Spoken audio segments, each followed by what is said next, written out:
બરોડા બાર એસોસિએશનની ચૂંટણીને લઈને પ્રમુખ પદના ઉમેદવાર હસમુખ ભટ્ટ દ્વારા વિશ્વાસ સંમેલનનું આયોજન કરવામાં આવ્યું હતું। વડોદરા વકીલ મંડળની ચૂંટણીનું મતદાન થઈ રહ્યું છે। પ્રમુખ પદના ઉમેદવાર હસમુખ ભટ્ટે વિજય વિશ્વાસ સંમેલનનું જોરદાર આયોજન કર્યું છે। વિજય વિશ્વાસ સંમેલનનું આયોજન વકીલ મંડળના પૂર્વ પ્રમુખ હસમુખભાઈ ભટ્ટ દ્વારા કરવામાં આવ્યું છે, ત્યારે આ સંમેલનમાં મોટી સંખ્યામાં વકીલ મિત્રો પરિવાર સાથે પહોંચ્યા હતા। મોટી સંખ્યામાં આવેલા લોકોએ હસમુખ ભટ્ટને સાંભળ્યા હતા।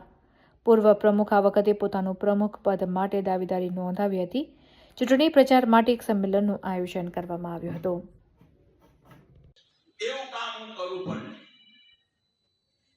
ખાસ કરીને શ્રી હિતેશભાઈ ઠક્કર સાહેબ જનરલ આજે આપણે જોરદાર તાળીઓ ઓછી ન શ્રી જયભાઈ ઓઝા સાહેબ લાઇબ્રેરી સેક્રેટરી પદના ઉમેદવાર, શ્રી કૃણાલભાઈ ચોકસી મેનેજિંગ કમિટી ઉમેદવાર ઓળખ પ્રદાન કરી છે। સિનિયર વકીલશ્રીઓ, જુનિયર વકીલશ્રીઓ બધાના કે જેઓ જનરલ સેક્રેટરી પદના ઉમેદવાર છે વડોદરા વકીલ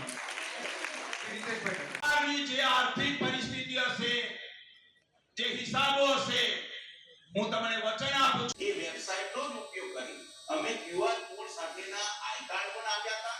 એના માટે ડિજિટલાઇઝેશન અને વેબસાઇટની સ્થાપના મારા સમય કાર્યકાળ દરમિયાન થઈ છે। તો સાહેબ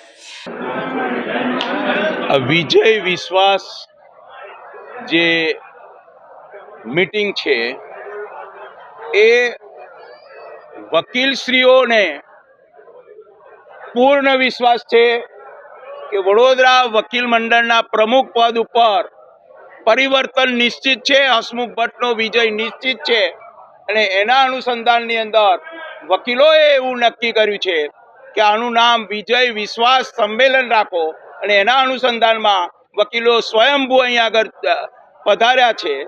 એ ખૂબ સુંદર વાત છે અને કાલે મારો વિજય નિશ્ચિત છે।